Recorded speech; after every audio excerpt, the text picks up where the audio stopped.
Hey guys, it's Daniel, licensed therapist. So, as I was watching YouTube, I came across Anna Akana's YouTube channel, and hey, I really like her content. Is that what you think? That's exactly. It doesn't matter what you think! The only thing that matters is her content true? Is it helpful? Well, that's why you have your guy here, to let you know, to analyze and react to her videos and say, this is something you should listen to, or no, do not listen to her at all. So I came across this interesting video of hers, what do women want in a partner? And I thought it'd be a great video to react to, so let's get into it. One thing women look for in a partner. Now, Andrew Huberman is a neuroscientist at Stanford University School of Medicine who is most known for his podcast, The Huberman Lab, where he discusses science and science-based tools. I was recently watching an interview of his where he discussed what women want in a long-term partner. And he said, more important than any other feature across all cultures is that the woman reports that she sought someone who is kind to them. Not necessarily kind to everybody, but kind to them. Now, before all the men in the comments go, blah, blah, blah, obviously, this woman still needs to find you attractive and desire to pursue a romantic relationship with you. A no means no, no matter how kind you are. But one of the largest, most comprehensive studies to date of 68,000 women in 180 countries found that kindness was the most important trait, with nearly 90% of women thinking it was a top priority. Close behind were supportiveness and intelligence, whereas things like an attractive body were only valued by 22.3% of the women.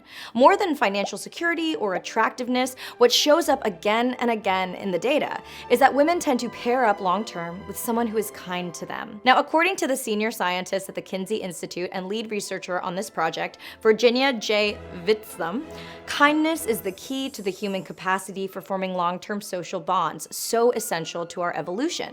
This is the human brain unconsciously prioritizing what matters and noticing physical imperfections less.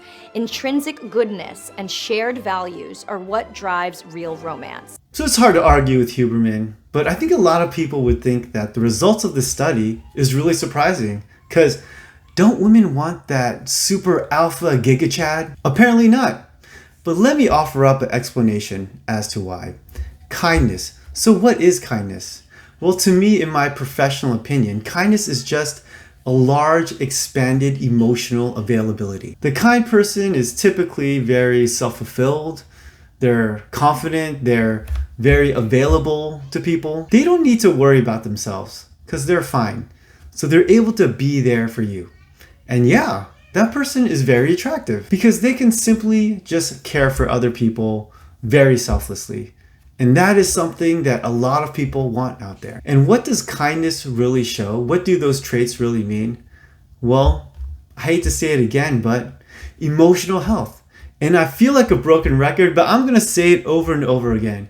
Emotional health is the number one thing you should look for in a partner, outside of the non-negotiable things like whether you want kids or not.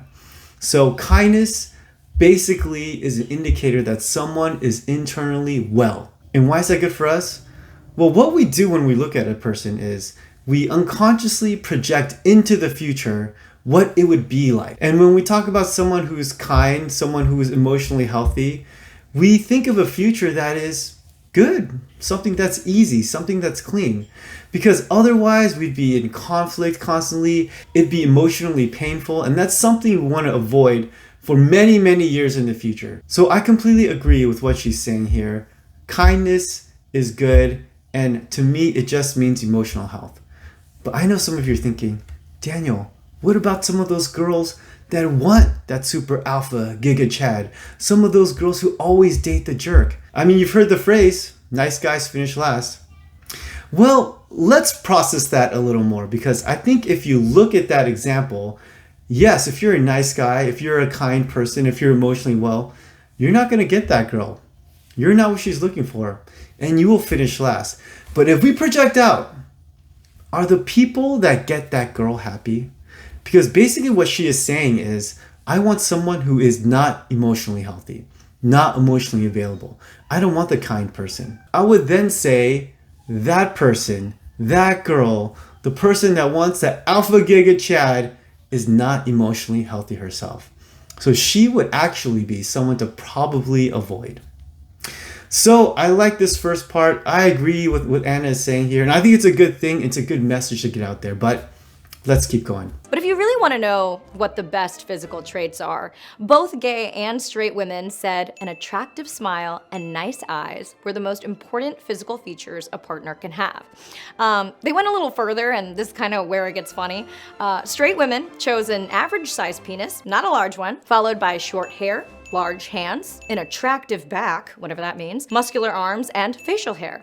Gay women chose average breasts as the next most important feature, followed by an average buttocks, an attractive back again, and long hair. Average body types were actually the most popular, with 44.7% of women preferring it. Fit and athletic bodies were second, with 34.8% of the votes. And finally, only 2.5% of women globally preferred a very muscular body type. So if you don't feel like you're an attractive person or that you have dad bod, fret not, because kindness, compassion, and support are the traits that you can cultivate for your perfect match. All right, people, surprising results. Women prefer an average body over an athletic body, and they want a nice back. Who doesn't like a nice back? So how do we explain this? Well, first of all, I'd like to talk about research, because these days in the world of argument and discord, research is that thing that's like the trump card. You say, I found a study that says this, and no one can argue. Everyone has to back off, and you feel great like you won. I do not think that all research is created equal. In fact, I believe that you can get research to say anything you want. So let's take a look at this study in which she's saying. I didn't look up the study, but I'm just gonna go ahead and guess it's some self-report questionnaire. And if you have a self-report questionnaire, you can get all kinds of answers out there. So why would somebody misrepresent the truth and say they want an average body over an athletic body? I can think of a bunch of reasons off the top of my head. Maybe they want to appear to be a good person. So they're just gonna say something that they think will be praised by other people. Maybe they think it'll be better if the world wasn't so superficial, and if people didn't care too much about looks. So they say, hey, you should prefer an average body. Maybe they're super self-conscious, and what they're thinking is, I would want someone that's not so great, because I don't think that I'm that great. And if I were with someone that was great, then I don't feel like I would be able to deserve them or keep them. So I'm gonna say I want something less than. So all the way back in school, no, not grad school, back in undergrad, I remember taking experimental psychology. And in experimental psychology, we studied studies and experiments. And one thing that I thought really stuck out to me was veracity scales. What's a veracity scale? It's a scale built into questionnaires to see whether your participants are telling the truth or not. An example of a veracity scale question is, I never lie. People always lie. And so if you answer that question as true, I never lie, that would bump your veracity scale down. And it just means you're trying to look good. So was there a veracity scale in this study, in this self-reported questionnaire, which I'm guessing it was. I'm guessing it was a self-reported questionnaire. I doubt it. Maybe there was, but it takes a lot of effort to put in a veracity scale. So if there wasn't a veracity scale, we don't know if these people were telling the truth. But it's not just a veracity scale. I feel like we need a very complicated, comprehensive study to really measure what people are thinking and feeling. I'm thinking we need naked bodies in front of people's eyeballs, and we're measuring their physicals, their eye dilations, their sweat, their heartbeat, their temperature, to see physically what they really prefer, what really excites them. To go along with this self-reported, what did they prefer emotionally? I would also want to throw in some measures of physical health and mental health, because maybe someone is not well physically. So they're saying, I'm not well physically. I prefer someone who also is not well physically.